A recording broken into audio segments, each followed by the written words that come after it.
الشیطان الرجیم بسم اللہ الرحمن الرحیم الحمد والثناء للہ الذی لا یحصی ثناءہ الا ہو وصلی اللہ علی جمیع الانبیاء والمرسلین سیما خاتمہم وافضلہم واشرفہم محمد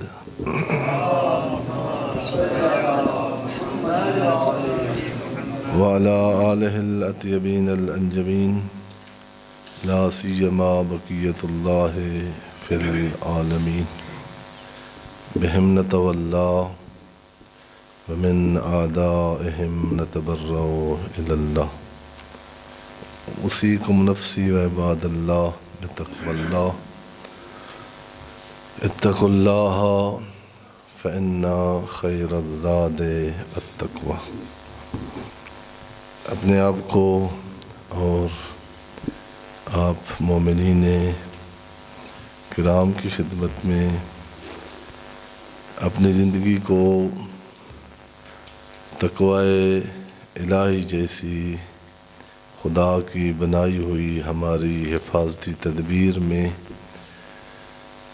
اپنی زندگی کو ڈھال کر خسارات، مضرات، مصیبات اور خطرات سے اپنے آپ کو بچانے کی دعوت دیتا ہوں اور با تقوی زندگی گزارنے کی نصیحت کرتا ہوں۔ انسان فطرتی طور پر جلب المنفعت و دفع المضرت، یہ حتیٰ درختوں کی زندگی سے لے کر ہر جو مرحلہ حیات ہے اس میں یہ دو خصوصیات بنیادی طور پر پائی جاتی ہیں، جلب و دفع، جاذبہ اور دافع، یعنی جس کی ضرورت ہے اس کی طرف جاذبہ رکھتا ہے۔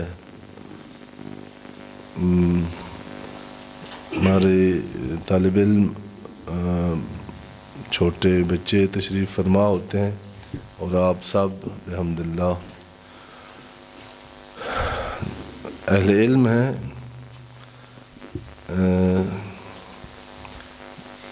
کئی دفعہ عرض کیا تھا کہ جلب منفعت کا درخت کے اندر جو انگیزہ ہے، ہم جب شاید مڈل میں پڑھتے تھے یا پرائمری میں، جرنل سائنس میں ایک تجربہ کروایا تھا ٹیچر نے کہ آپ پودے کو ایک گملے میں رکھ کر اوپر سے بند کر دیں، وہ پودا جس کی طبیعت میں ہے سیدھا اوپر جاتا ہے، اس کے اوپر ایک خول بنا کر رکھ دیں اور ایک سائیڈ سے اس کو سوراخ کر دیں۔ اب آپ دیکھیں گے کہ چند گھنٹوں، چند دنوں، تھوڑے عرصے کے بعد وہ پودا جو اوپر کی طرف جا رہا تھا وہ اپنے تنے کو جھکا کر اپنے پتوں کو اس طرف لے جاتا ہے جس طرف سے اس کو سورج کی روشنی ملتی ہے۔ جی پودے نے کیا کیا ہے؟ جلب منفعت کی ہے، اس کی حیات روشنی سے وابستہ ہے۔ جب اس نے دیکھا ہے کہ جدھر میں جا رہا ہوں ادھر مجھے اپنا مائع حیات نہیں مل رہا، تو وہ اپنے آپ کو جھکا کر اس طرف گیا ہے جہاں سے اس کو روشنی میسر آتی ہے۔ بارہا عرض کیا تھا، پھر اپنے طالب علم بچوں کے لیے عرض کر رہا ہوں، اگر درخت آپ جڑوں سے نکالیں تو دیکھا ہوگا کہ جڑ میں بہت سارے بل ہوتے ہیں، سیدھی نہیں ہوتی، اسٹریٹ نہیں ہوتی جڑ پودے کی۔ اس کی وجہ ہوتی ہے کہ پتوں کے ساتھ سورج کے روشنی جلب کرتا ہے پودا، یہ بھی اس کی حیات کے لیے ضروری ہے، اور جڑوں کے ساتھ زمین سے اپنی خوراک جلب کرتا ہے۔ اب یہ پودے جو لاہور کی کوٹھیوں پہ لگی ہوئی ہیں، اس میں شاید کم بال ہوتے ہوں، ہم چونکہ دیہات میں رہے ہیں اور درخت اکھاڑنا اکھڑتے دیکھنا، بڑے بال ہوتے تھے، جڑ میں بال ہوتے ہیں ایسے سے۔ اس کی وجہ یہ ہوتی ہے کہ یہ جڑ نکلی ہے، پودے نے نکالی ہے زمین سے اپنی خوراک جلب کرنے کے لیے، یہ جا رہی تھی تو آگے کوئی سخت جگہ آ گئی، کوئی پتھر جیسی سخت زمین، جہاں سے اس کو وہ جو اس کو چاہیے تھا وہ نہیں ملا۔ اس نے پھر وہاں ہٹ دھرمی نہیں دکھائی، موڑا ہے اپنے آپ کو، ادھر مڑی، ادھر سے پھر جب سخت آئے پھر ادھر مڑ گئی۔ یہ کئی بل جو اس ایک جڑ میں ہوتے تھے، یہ اس کی جلب منفعت ہے اس پودے کی۔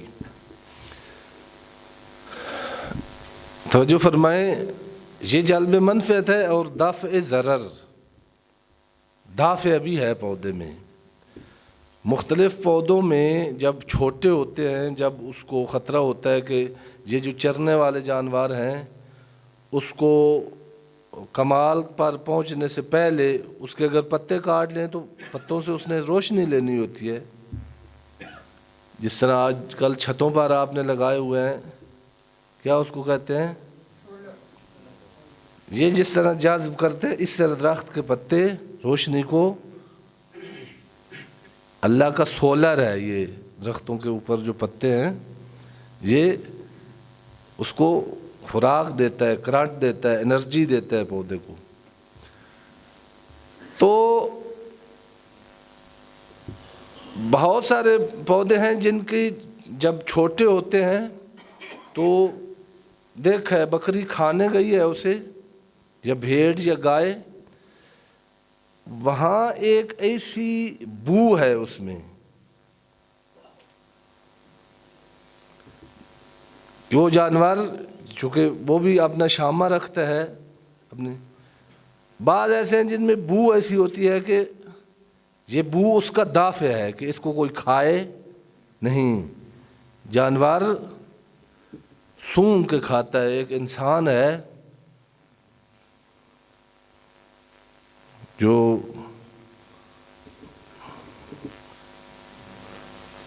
نماز پڑھانے آتا ہے، نماز پڑھانے آتا ہے، تاریخ میں لکھا ہوا ہے، اور منہ سے شراب کی بدبو آ رہی ہوتی ہے۔ جانور شراب نہیں پیے گا، پیاسا مر جائے گا، بدبودار نہیں۔ دیکھا ہے ہم نے، یہ ہر روز کا، جو گاؤں میں رہتے ہیں جانور، پانی جب بدبودار ہو جاتا ہے تو اس کو اتنا شعور دیا ہوا ہے، وہ شامہ اس کے دماغ کو سگنل دیتا ہے کہ یہ پانی اب خراب ہو چکا ہے، یہ نہیں پینا۔ بعض کے جب چھوٹے ہوتے ہیں تو کڑواہٹ رکھی ہے، بدبو نہیں ہوتی، جب اس کو کاٹتا ہے فوراً زبان سگنل دیتی ہے دماغ کو کہ نہیں چھوڑ دو اس کو۔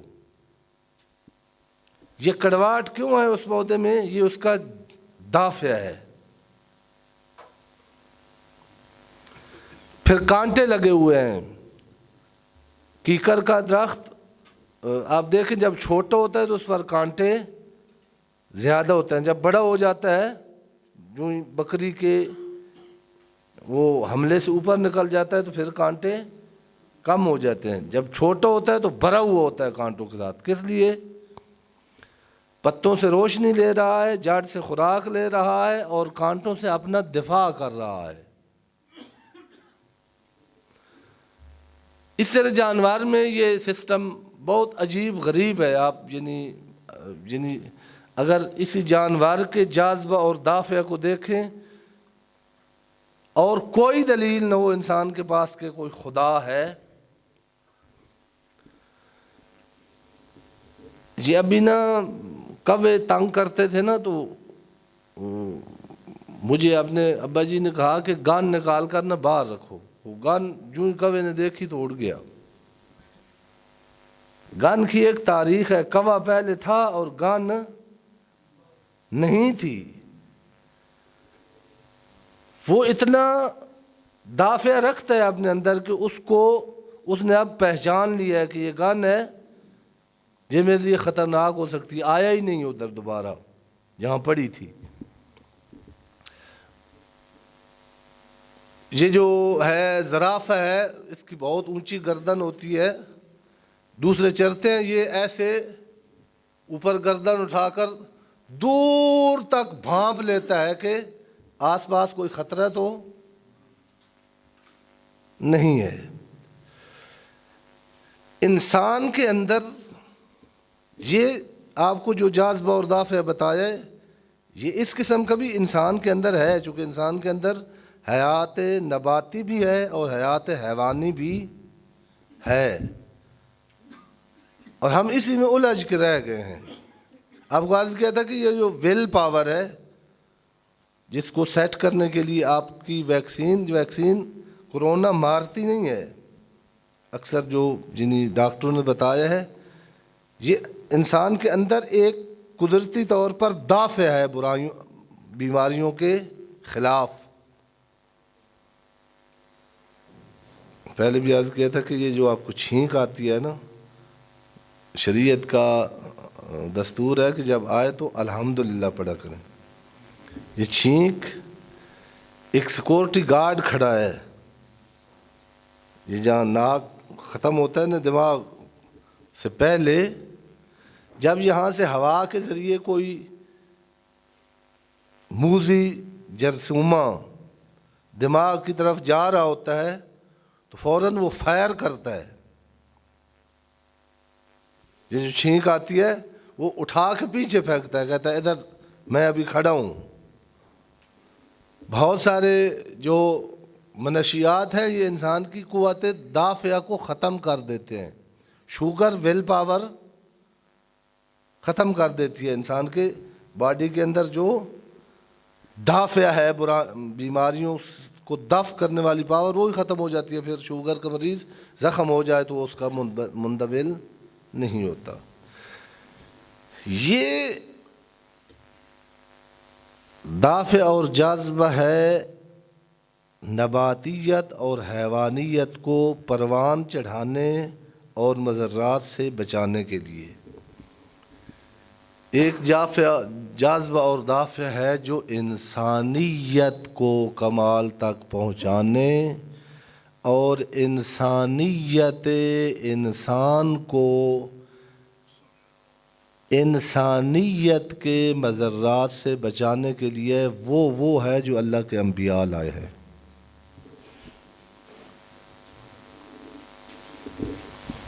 جو آسمانی کتابیں ہیں ہم اس کو خوب سمجھتے ہیں, خوب حس کرتے ہیں اپنی. البتہ جب بگڑتا ہے انسان, تقویٰ وہ نظام دفاع ہے جو حتیٰ یعنی اسی منشیات کیوں اسلام میں حرام ہے, شراب اور چرس ممنوع ہے, اس لیے کہ اسلام کہہ رہا ہے کہ اس سے تیری حیات نباتی, حیات حیوانی, اس کو خطرہ ہے. یہاں سے لے کر کچھ خطرات ہیں جو ہم اس طرح ہمیں میڈیکل سائنس نہیں بتاتی. انسان مسجود ملائکہ ہے. وہ فرشتے جیسی صفات انسان کے اندر قرآن مجید نے یہ بتائی ہے لمٹ. روایات میں یہ آیا ہے کہ یہ فرشتے سے بڑھ سکتا ہے. اس کی غذا تسبیح و تقدیس اس مرحلے پر ہو سکتا ہے. عاشور کی رات فخر سے بیان کیا کریں اگر نہ ہوتی تو اگر کوئی پوچھتا نا کہ انسانیت کیا ہے، انسانیت کی غذا کیا ہے، پودے کی غذا تو روشنی اور زمین سے جانے والی وہ خوراک ہے، حیوانات کی مختلف غذائیں ہیں. انسان کی غذا کیا ہے جو اگر نہ ہو تو انسانیت مر جاتی ہے. ان کو بتائیں آپ آئیں عاشور کی رات، خیموں کے اندر چند انسان بیٹھے ہیں جو بھوکے بھی ہیں اور پیاسے بھی.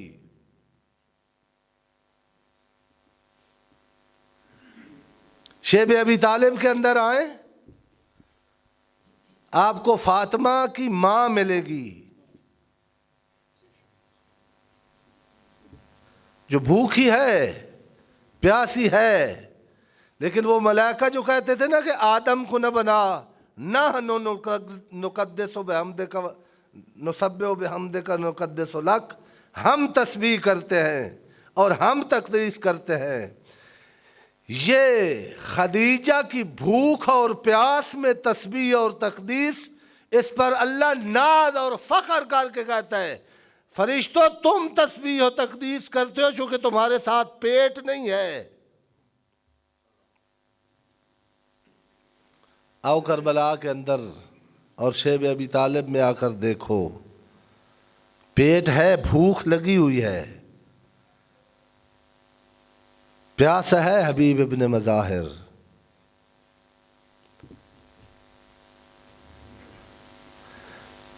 بچے کو پلانے کے لیے دودھ نہیں ہے رباب کے پاس،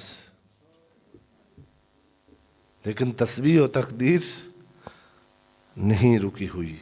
ایام فاطمیہ ہے، آج 26 جمادی الاول ہے. ایک ہفتہ علی کے گھر میں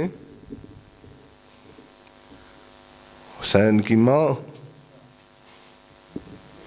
اپنے چھوٹے چھوٹے بچوں کی مہمان ہے. ایام فاطمیہ میں نے عرض کیا ہے کہ دعا کریں اور جتنی کوشش کر سکتے ہیں ایام فاطمیہ متعارف کرائیں. ہم میں سے ہر ایک پر ذمہ داری ہے، دوسروں کی طرف نہ دیکھیں. دو تیرے بس میں کتنا ہے کہ لوگوں کو بتائے فاطمہ کیا ہے. عروج پر گیا ہوا اسلام چند دنوں میں، چند لحظوں میں اتنا زوال پذیر ہوا کہ جو فاطمہ دعا کرتی تھی نا، جس فاطمہ کو گھر سے باہر قدم رکھنا پسند نہیں تھا، تاریخ بتاتی ہے بڑا مشکل سے. یہ آپ آسان نہ سمجھیں، ہمارے عقل اس درد کو درک نہیں کر سکتے. ہم ٹوٹی ہوئی پسلی کو روتے ہیں، رونا بھی چاہیے. ہم بازو پر لگے ہوئے تازیانے کے عزادار ہیں، لیکن بڑا فرق ہے. ہمیں ابھی معرفت فاطمہ کہ اس مرحلے میں نہیں ہے کہ فاطمہ کا درد ہم احساس کریں. وہ کون سا درد تھا جو فاطمہ کو دربار میں اور مسجد میں لے گیا؟ میں نے پچھلے خطبے میں شاید عرض کیا تھا، یہ بہت کم معرفتی ہے کہ ہم کہیں کہ جناب سیدہ صلوات اللہ علیہا فدق کے لیے رو رو کے دنیا سے چلی گئی. یہ دلیل ہے. ہم نے اپنے آپ پر قیاس کیا ہے فاطمہ کو. چونکہ ہم پراپرٹی کے لیے، ہم جائیداد کے لیے، ہم مال و متاع کے لیے اپنی زندگیاں، اپنے دکھ ہمارے چونکہ یہ ہیں، تو ہم سمجھتے ہیں کہ بی بی کا بھی دکھ یہ تھا۔ کائنات پوری سمٹ کر آ جاتی نا اس بی بی کے قدموں میں، ایک طرف کائنات ہوتی اور ایک طرف بی بی کے سامنے ہوتا کہ آپ ایک قدم گھر سے باہر نکالیں، ٹھکرا دیتی زہرا، لیکن گھر میں بیٹھ کر نہ باہر آنے والی، اپنے آپ کو جب دیکھا ہے نا کہ انسانیت جا رہی ہے، اسلام جا رہا ہے، اس کاروان پر لوٹ پڑ گئی ہے جس کا قائد محمد مصطفیٰ صلی اللہ علیہ وآلہ وسلم تھے، پھر بڑا مشکل تھا میرے بھائیوں بزرگوں، یقین کرے تاریخ نہیں اس کو بیان نہیں کر سکتی اور ہم احساس نہیں کر سکتے۔ کہتے ہیں کائنات لگوائی، ایک پردہ لگوایا اپنے گھر کے دروازے سے لے کر مسجد کے دروازے تک، مستورات کو بلایا۔ یہ جہاں خطبہ لکھا ہوا ہے نا، ابھی میں یہاں آنے سے پہلے پڑھ رہا تھا، دوبارہ میں نے دیکھے الفاظ، لباس کے اوپر مکنا پہنو، پھر وہ چادر پہنی، جنہوں نے دیکھا ہے نا، کہتے ہیں چادر زمین پر خط دے رہی تھی، وَمَشَتْ مَشْيَةَ رسول اللہ، اس طرح لگتا تھا کہ آج پھر محمد جا رہے ہیں۔ اور آئی ہیں مسجد میں نے عرض کیا کہ بڑا فرق ہے، اگر فاطمہ کی معرفت ہو جاتی یہ مصائب پڑھنے کی ضرورت نہ ہوتی جو ہم سن کر روتے ہیں۔ آپ اندازہ لگائیں یہ مصائب ہے، انت انیتن، ایسے مسجد میں داخل ہوئی ہے اور ایک دفعہ زہرا کو بابے کا ممبر نظر آیا ہے، انت انیتن، اتنا چیخ مار کے روئی ہے زہرا، کوئی وہ اتنا مصائب نازل ہوا ہے صرف مسجد کو دیکھ کر، مسجد کی فضا دیکھ کر، کہتے ہیں جیسے کھڑی تھی کھڑی نہیں رہ سکی، زمین پہ بیٹھ گئی ہے۔ لیکن خطبہ دینا تھا، معلمہ تھی، نبی کی وارث تھی، تاریخ میں اسلام کی محافظہ تھی۔ خاتون اسی طرح ہے، اس اگر رونا آیا وہ نہ، اس کو ضرورت ہوتی ہے اس کا باپ ہو، اس کا کوئی بھائی ہو، وہ اس کو آ کے سر پہ ہاتھ رکھے، وہ اس کا سر اپنے سینے سے لگائے، وہ اس کو چپ کرائے۔ زہرا کا نہ باپ تھا نہ کوئی بھائی تھا، ایک دفعہ رو کے اپنے دکھ کو، اپنے صدمے کو آنسو سے کم کیا ہے، پھر کھڑے ہو کر نہج البلاغہ کے کلیم کی کف فاطمہ نے اپنا خطبہ شروع کیا ہے۔ یہ خطبہ میں نے پچھلے سال بھی عرض کیا تھا، یہ پورے سال کے نماز آئے جمعہ میں انسان کا تاریخ میں بھیجے تھے کہ جہاں جہاں انسان نے نقصان اٹھایا ہے وہ کون سے نقصانات ہیں جس سے تقوی دفاع ہے۔ بی بی نے کھڑے ہو کر بتایا ہے کہ تم ظاہراً تو مسلمان ہو، تم ظاہراً تو نماز پڑھ رہے ہو، تم ظاہراً تو روزہ بھی رکھ رہے ہو۔ بی بی نے بتایا ہے کہ یہ ایمان، یہ نماز، یہ روزہ، یہ حج، ان کا مقصد کیا ہے؟ ایمان کس نقصان سے بچانے کے لیے، نماز کس ضرر سے دور کرنے کے لیے، روزہ کس بیماری کا قلقمہ کرنے کے لیے ہے؟ فرمایا جعل الایمان تطہیرا لکم من الشرک۔ اے صدر اسلام کے مسلمانوں، فاطمہ فدق کے لیے نہیں آئی، تمہیں یاد دلانے کے لیے آئی ہے، تمہارا ایمان ختم ہو گیا ہے۔ اب اس کا ترجمہ، وہ خطیب ہیں، وہ ہم جیسے نہیں ہیں جن کے کنٹرول میں الفاظ نہ ہوں، بتا رہی ہے جعل الایمان تطہیرا لکم من الشرک۔ اے اپنے آپ کو مسلمان کہلانے والو، اے اپنے آپ کو ایمان کا دعوے دار کہلانے والو، ایمان اللہ نے واجب کیا تھا تاکہ تمہارے اندر سے شرک کی نجاست سے تمہیں پاک کرے۔ تم نے کلمہ پڑھا ہے لیکن تمہارے اندر سے شرک نہیں گیا۔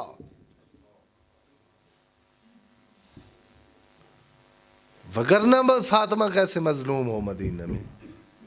اے نمازیو، اپنی نماز کی فاطمہ کے خطبے میں اس کو آئینہ بنا کر اپنی نماز دیکھو، اس خطبہ کے آئینے میں تمہیں اپنی نماز نظر آئے گی، تمہیں اپنی نماز کی شکل نظر آئے گی۔ ادھر قرآن کہہ رہا ہے ان الصلاۃ تنہی عن الفحشاء والمنکر والبغی، ادھر نعت کے قرآن فاطمہ مسجد میں کھڑے ہو کے فرما رہی ہیں وجعل الصلاۃ تنزیہا لکم من القبر۔ تم متکبر تھے عرب، تم پر بڑا مشکل تھا کلمہ پڑھنا۔ ان کلمہ پڑھنے والوں کی تاریخ پڑھیں کہ انہوں نے کلمہ کن حالات میں پڑھا ہے۔ فرمایا تم متکبر تھے، تم کہتے تھے ہم سے اپنا یہ پیشانی زمین پہ نہیں رکھی جاتی، تلوار کے ڈر سے تم نے رکھی، اللہ کی معرفت کے بعد نہیں۔ یہ نماز آئی تھی تمہارے اندر سے کبر و نخوت و عجب و من پرستی جیسے بت توڑنے کے لیے تم نے سجدہ دکھاوے کا کیا ہے، وہ بت تمہارے اندر ابھی موجود ہے اور تم اس بت کے بت پرست ہو، مسلمان نہیں ہو۔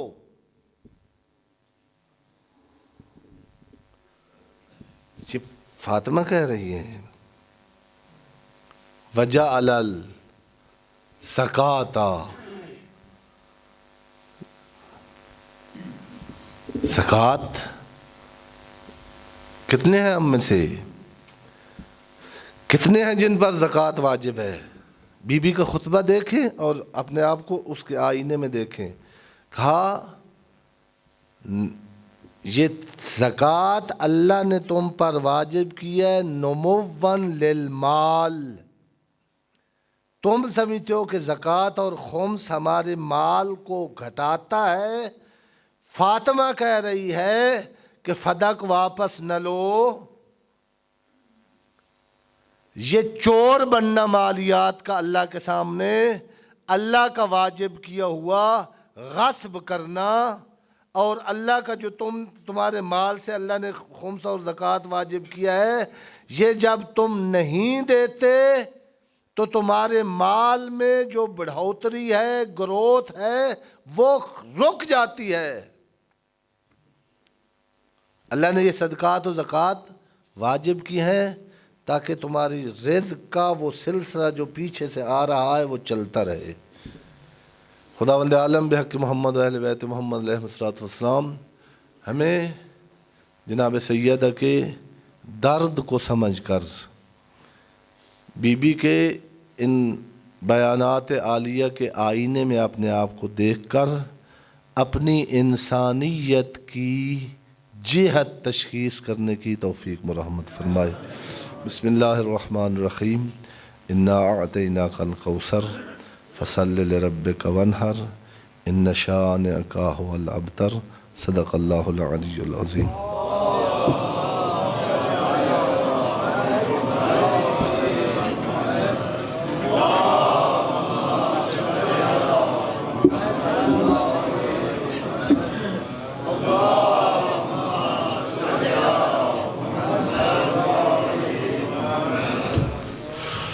اعوذ باللہ السمیع العلیم من الشیطان الرجیم۔ بسم اللہ الرحمن الرحیم۔ الحمد والثناء للہ الذی لا یحصی ثناءہ الا ہو، وصلی اللہ علی جمیع الانبیاء والمرسلین سیما خاتمہم وافضلہم واشرفہم محمد وعلی آلہ اطیبین الانجمین۔ اللہم صلی وسلم علی امیر المؤمنین وقائد غر المحجلین مولا الموحدین امام المتقین علی ابن ابی طالب علیہ السلام وعلی سیدۃ نساء العالمین وبضعۃ خاتم النبیین فاطمۃ بنت محمد صلوات اللہ علیہا وعلی الحسن والحسین سید شباب اہل الجنہ وصبط نبی الرحمہ وعلی ابن الحسین ومحمد ابن علی وجعفر ابن محمد وموسیٰ ابن جعفر وعلی ابن موسیٰ ومحمد ابن علی وعلی ابن محمد والحسن ابن علی والخلف القائم المہدی الذی ببقائہ بقیت الدنیا وبجمنہ رزق الورا۔ اللہم اجل فرجہ وساہل مخرجہ واکحل ناظرنا بنظرۃ منا الیہ۔ خداوند عالم بحق محمد اہل بیت محمد علیہ الصلوۃ والسلام ہمیں ان ایام عزا میں نے بارہا عرض کیا ہے کہ مجلسیں زیادہ طور ایک رسم بنتی جا رہی ہیں، اس کو اپنے تقدس رونا چاہتے ہیں نا اگر بی بی سے، اور ایک آنسو معرفت کے ساتھ آنکھ سے نکلا ہوا وہ اکسیر ہے، وہ دولت ہے، وہ سرمایہ ہے۔ میں آپ کی خوشامد کے لیے نہیں عرض کر رہا، جو جہنم کے کنارے پہنچے ہوئے کو وہاں پہنچا سکتا ہے کہ جنت اس کی مشتاق ہو۔ بہت ساری باتیں جو ملکی حالات ہیں یا غیر ملکی حالات ان کے حوالے سے بھی ہوتی ہیں، اور وقت بہت ہی محدود ہوتا ہے، اب وقت نہیں ہے۔ کوشش کریں کہ مجالس میں نے عرض کیا ہے کہ وہ جو زیادہ اخراجات والی مجالس ہیں، البتہ یہ بھی عرض کیا ہے کہ جس نے بھی اس بی بی کی خاطر اس کے ایام عزا ہوں یا آگے ایام ولادت باسعادت بھی آ رہے ہیں 20 جمادی الثانی، جس نے اگر میں صحیح تعبیر کروں تو وہی آپ کا ہے جو آپ نے بی بی کے لیے خرچ کیا ہے، باقی ضائع ہو گیا ہے، باقی ضائع ہے۔ آپ کو اسی بی بی کے صدقے میں جو کچھ یہ عرفاء کی تعبیر کے مطابق یہ جو جہان ہے یہ حق مہر ہے اس مقدرہ کا۔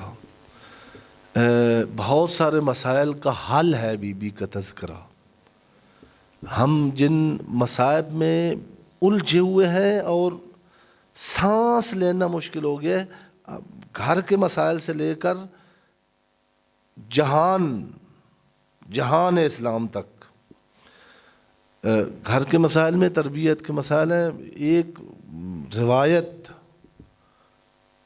اب دیکھیں، پیغمبر اعظم آئیڈیل ہے ہمارے لیے، فاطمۃ الزہرا ہمارے لیے نمونہ اور اسوہ ہیں۔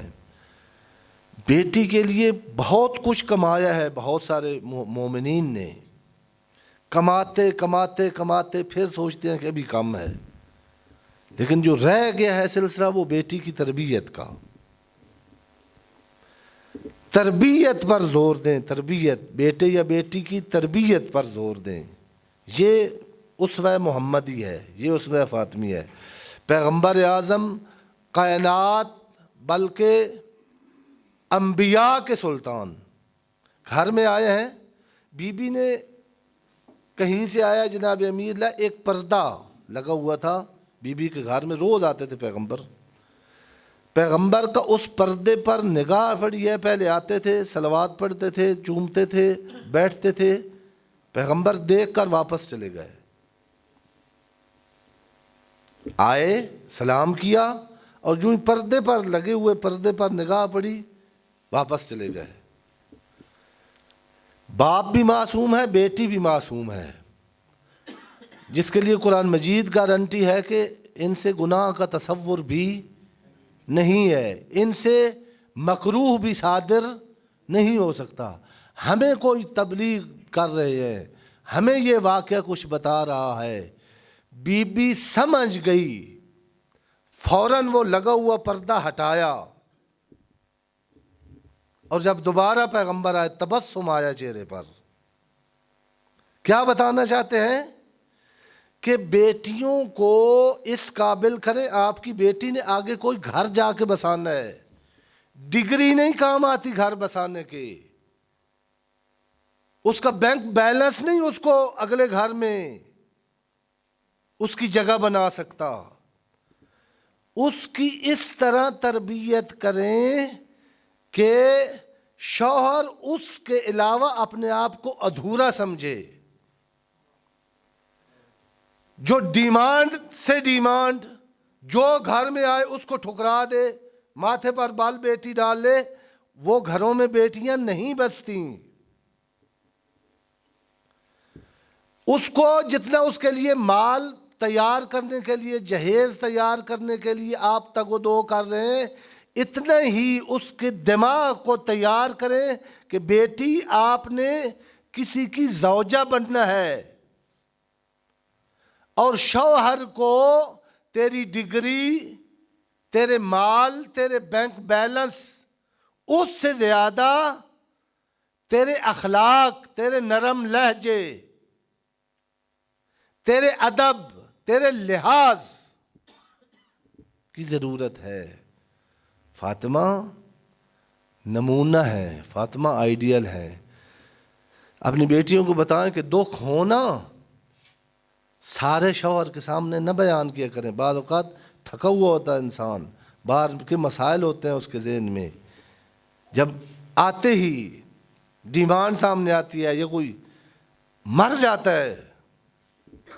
ہمارے ایک استاد نے فرمایا تھا کہ فاطمہ نے یہ درس دیا ہے ہماری بیٹیوں کو، جب تک زندہ ہو نا اس وقت تک شوہر کو پریشان نہ کریں.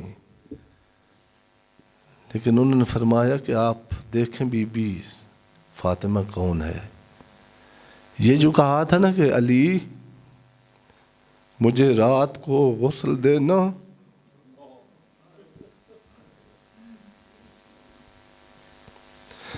آپ سوچ سکتے ہیں، اندازہ کریں کہ بیوی اور شوہر کے قریبی ترین کوئی رشتہ ہے کائنات میں. علی جیسے شوہر کو اس وقت پتہ لگا ہے جب غسل دینے لگا ہے کہ زہرا کی پسلی ٹوٹ گئی تھی. اندھیرے میں بچوں کو چپ کراتے تھے علی، چونکہ وصیت تھی، پتہ کسی کو نہ چلے. چھوٹے بچوں کو چپ کرانا، جن کو پتہ چل جائے ماں دنیا سے چلی گئی ہے، بڑا مشکل ہے. علی پھر آ کے حسین کو سینے سے لگاتے تھے، حسین گریہ نہ کر، میری زینب نہ رو.